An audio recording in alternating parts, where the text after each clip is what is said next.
Shalom saudaraku yang dikasihi oleh Tuhan. Senang sekali kita boleh berjumpa kembali pada hari ini, Sabtu 2 Juli 2022. Kita bersyukur kepada Tuhan karena hari ini kita masih diberi kesempatan untuk dapat melakukan bagian kita. Saudaraku, mari kita persiapkan hati kita untuk mendengarkan renungan firman Tuhan hari ini. Roh Kudus yang menjamah, Roh Kudus yang mengurapi kita. Kita sepenuhnya berserah kepada Tuhan. Kasih karunia-Nya dilimpahkan bagi setiap kita, dimanapun saat ini kita berada. Mari saudaraku, kita satukan hati dan kita berdoa. Bapa kami yang di surga, dikuduskanlah nama-Mu. Datanglah kerajaan-Mu, jadilah kehendak-Mu di bumi seperti di surga. Iya Bapa, kalau saat ini kami rindu untuk mendengar firman-Mu, urapi kami, penuhi kami, ajar kami Tuhan, sehingga kami memiliki hati yang lemah lembut untuk firman Tuhan kami lakukan, untuk firman Tuhan mengubah kami. Terima kasih Roh Kudus, terima kasih Bapa. Engkau sungguh baik bagi setiap kami. Kami percaya firman-Mu bekerja di dalam hidup kami, dimanapun saat ini kami berada. Terima kasih Bapa. Terpujilah nama-Mu kekal sampai selamanya. Hanya di dalam nama Tuhan Yesus kami berdoa.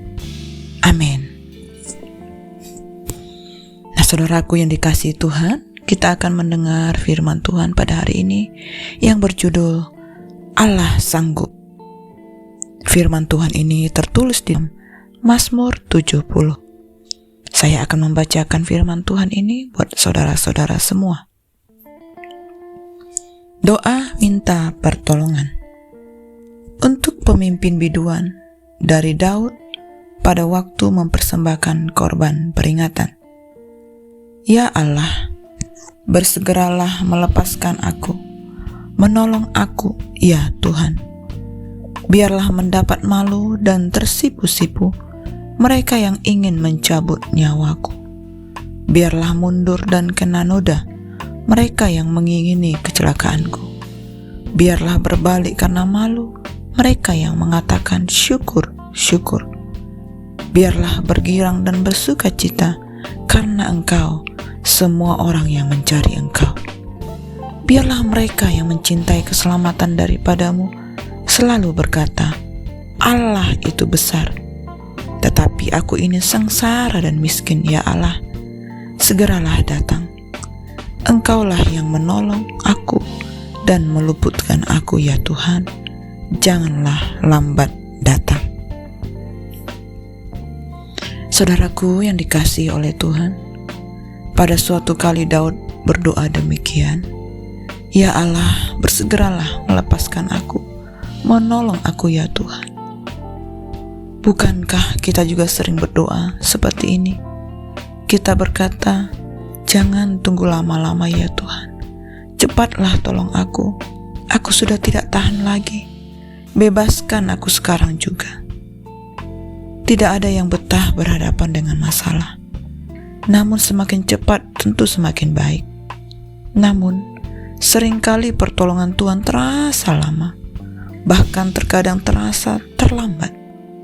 Karena ketidaksabaran, ada banyak orang percaya yang akhirnya terjebak pada alternatif-alternatif yang menjanjikan pertolongan cepat, padahal itu adalah pilihan yang jahat di mata Tuhan dan mengarah kepada kebinasaan. Kesabaran sangatlah diperlukan, dan lebih dari sekedar sabar, iman yang percaya penuh kepada Tuhan sangat kita butuhkan. Dalam kehidupan kita sehari-hari, kita butuh kesabaran, pengharapan, iman yang teguh di saat kita sedang mengalami persoalan. Dan kita tahu Dia Allah yang sanggup menolong setiap kita. Saudaraku, Tuhan tidak pernah merencanakan sesuatu yang jelek buat kita. Apa yang direncanakan Tuhan selalu yang indah dan tepat pada waktunya. Namun, keterbatasan kemampuan kita untuk mengetahui apa yang dirancangkan Tuhan membuat kita tidak bisa mengerti mengapa waktu Tuhan sering tidak sejalan dengan waktu kita di dalam memberi pertolongan. Di dalam pengkhotbah yang kita baca, Tuhan membuat segala sesuatu indah pada waktunya. Bahkan Ia memberikan kekekalan dalam hati mereka. Dan manusia tidak dapat menyelami pekerjaan Allah dari awal sampai akhir. Saudaraku, Tuhan itu ternyata tahu benar akan hal ini. Dalam setiap kesempatan, kita akan temukan pesan-pesan Tuhan mengenai waktu yang tertulis di 2 Petrus 3 ayat 8. Akan tetapi, saudara-saudaraku yang kekasih, yang satu ini tidak boleh kamu lupakan, bahwa di hadapan Tuhan satu hari sama seperti 1000 tahun, dan 1000 tahun sama seperti satu hari. Waktu Tuhan tidak sama dengan waktu kita. Itu pesannya. Dan lihat bahwa yang satu ini tidak boleh kita lupakan. Mengapa harus ada kata ini?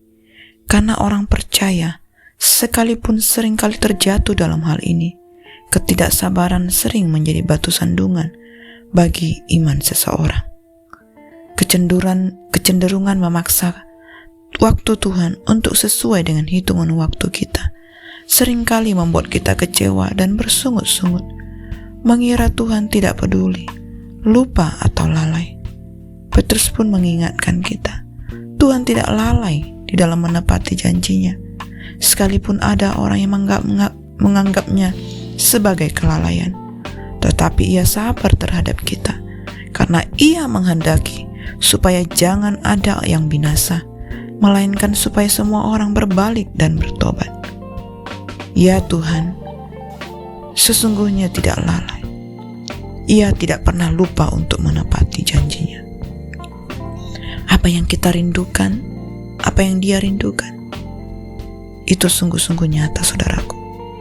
Dia tidak pernah menghendaki satupun dari kita untuk binasa, melainkan agar kita mau berbalik kepadanya dan bertobat. Waktu Tuhan tidak sama dengan waktu kita. Apa yang direncanakan Tuhan adalah segala sesuatu yang indah pada waktunya. Karena itu, bersabarlah, jangan tergesa-gesa, jangan mendesak, tetapi tetaplah memegang janji Tuhan dengan iman yang kuat tanpa kehilangan harapan sedikit pun, sebab Ia adalah Allah yang sanggup. Di dalam keadaan yang urgent sekalipun, Ia menyediakan waktu sejenak untuk berdiam diri di hadap. Daud berinteraksi dengan Tuhan dan ia berdoa, memohon agar Tuhan memberikan pertolongan dengan segera. Daud menyadari ketidakberdayaannya, namun memiliki pengharapan yang kuat kepada Tuhan. Daud tidak akan bertindak gegabah mengandalkan kekuatan dan strateginya sendiri, melainkan tetap bergantung sepenuhnya kepada pertolongan Tuhan.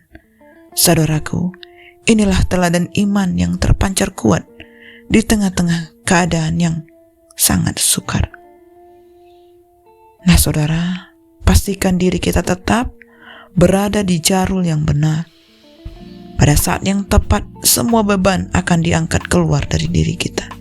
Solusi akan Tuhan berikan bagi kita, asal kita percaya, asal kita memiliki keyakinan di dalam diri bahwa Ia sanggup untuk menolong kita.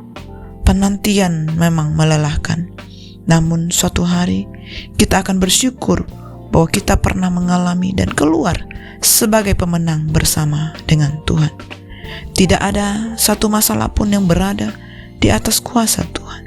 Karena itulah saudaraku, Tuhan selalu menekankan pentingnya sikap selalu mengandalkan Tuhan di dalam menghadapi segala sesuatu. Mari saudaraku, kita tetap percaya kepada Tuhan, karena Ia adalah Allah yang setia, Allah yang benar, Allah yang memberikan kita pertolongan. Ia sanggup mengatasi segala sesuatu, karena Ia adalah Allah yang sanggup. Demikianlah renungan firman Tuhan pada hari ini, saudaraku. Kita percaya Tuhan ada bersama dengan kita.